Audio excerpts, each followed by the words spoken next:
Non mais le front, mais même pas en rêve. J'ai pas envie d'être le pompier de service. Alors un métier ingrat, sans reconnaissance et en plus sous pression, non, vraiment ça m'intéresse pas. Et pourtant, les métiers du front RH sont incontournables pour maîtriser les fondamentaux et se confronter au terrain.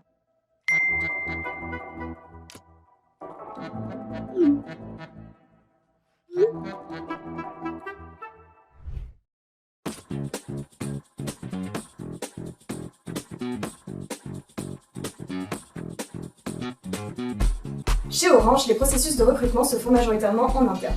Actuellement, les salariés RH qui souhaitent évoluer et bénéficier d'une mobilité s'orientent davantage vers les métiers RH stratégiques au détriment des métiers du front.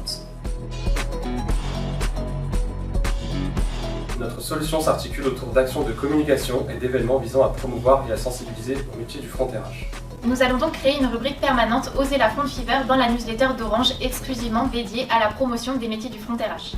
À travers cet encart, un lien redirigera vers un nouvel onglet dédié à la promotion de la Front Fever. Cet onglet se situe sur le réseau social interne d'Orange, le Plaza. Des web SMS seront envoyés aux collaborateurs pour les informer de ce nouvel onglet. Afin de marquer les esprits, nous allons mettre en place un webinar Oser la Front Fever dans lequel des ambassadeurs, à savoir des personnes ayant exercé dans les métiers du front RH, témoigneront des bénéfices de ces postes. L'inscription s'effectuera par mail. Sensibiliser, c'est bien, mais créer un vivier, c'est mieux. Et pas n'importe quel vivier. Un vivier constant de collaborateurs compétents pour les métiers du front RH. Et parce que chaque clic génère des données, nous avons pensé à les récolter afin de mieux identifier les salariés qui sont attirés par ces métiers du front. Ces données seront issues de l'engagement des salariés RH vis-à-vis de l'événement Oser la Front Fever, des newsletters, mais aussi des vidéos métiers, ainsi que des formations d'Orange destinées aux métiers du front. Et tout ça dans une solution 100% RGPD. Nous allons partir de ce fichier de données brutes pour arriver à ce tableau organisé. L'objectif est, à travers les données récoltées, d'identifier 3 profils de collaborateurs. Les potentiellement intéressés, ceux ayant un intérêt approfondi et ceux ayant un intérêt confirmé. Les collaborateurs présentant un intérêt approfondi étant ceux ayant le taux de clic ou de participation le plus élevé.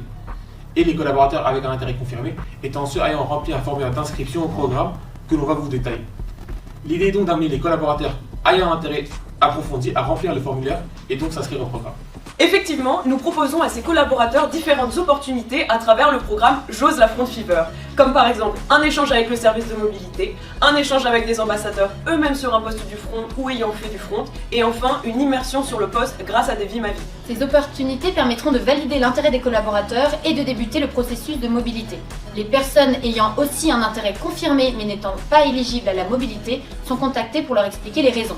Ces personnes restent dans leur vivier afin que leur candidature soit réétudiée ultérieurement. Passons maintenant aux avantages de notre solution. Il s'agit d'une solution pérenne, à faible coût, qui utilise des données inexploitées, qui assure une synergie entre les outils déjà existants chez Orange et qui est validée techniquement. Orange. Bien, bonsoir. Je suis là.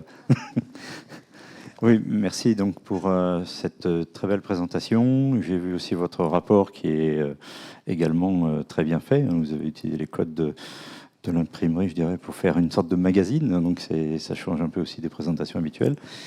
Alors, il y a quand même quelques points qui m'ont... vous avez parlé de RGPD, mais j'ai cru comprendre que vous pouviez aussi tracer le nombre de clics et donc connaître les personnes qui étaient intéressées. Donc, sous la base donc, de nombre de fois où la personne est venue sur le site, vous savez que, a priori, elle est intéressée. Donc, est-ce que ça, c'est vraiment RGPD? Je ne sais pas. Et puis, juste sur un point de détail, front fever, qu'est-ce que ça signifie? C'est un terme que vous avez, front fever, pardon, que vous avez inventé ou qui est déjà utilisé? Parce que en anglais, je le comprends, mais quand je lis le rapport, on envoie des RH sur le front. Oui, ça fait un peu drôle. Quand moi qui travaille en usine, si je balance ça dans les usines où je suis passé, on va dire, ouais, c'est un métier pro, on sait, mais envoyer les RH sur le front, c'est quand même déjà un vaste programme. Voilà, une petite remarque. Je ne sais pas si vous avez des éléments de réponse. Je vous remercie, monsieur, de votre question.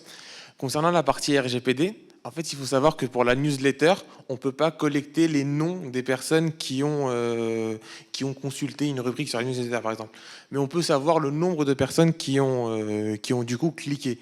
Donc, on va savoir, d'une part, sur la newsletter, combien de personnes ont cliqué, mais sur le Plaza, qui est le réseau social interne de Orange, là, on pourra savoir qui a cliqué. Et c'est là qu'on a parlé du fichier CSV en Excel.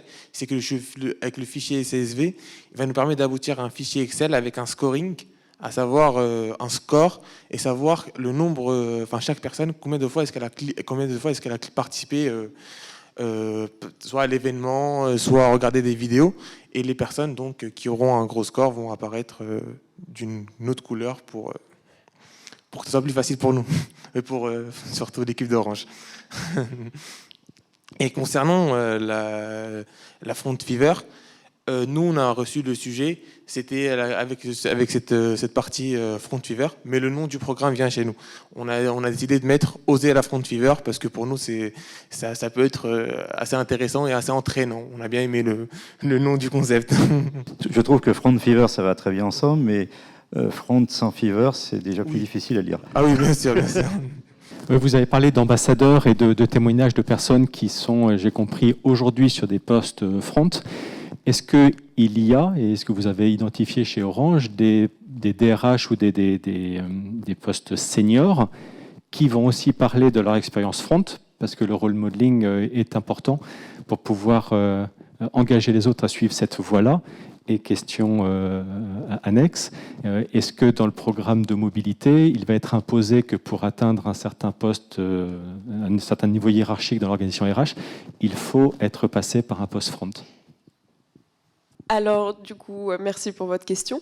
Pour y répondre, justement, savoir s'il y avait des personnes qui étaient intéressées au sein d'Orange, nous, c'est vrai que au fur et à mesure des interviews qu'on a pu avoir, c'était à chaque fois des collaborateurs qui étaient passés justement par le front RH et ils nous ont tous fait part de leur envie de communiquer là-dessus, sur l'importance que ça avait eu dans leur carrière pour évoluer et tout simplement aussi sur même toutes les compétences que ça leur avait appris sur le métier RH tout simplement.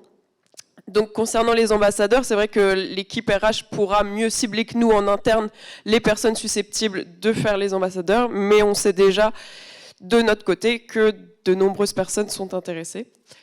Et pour la suite de la question...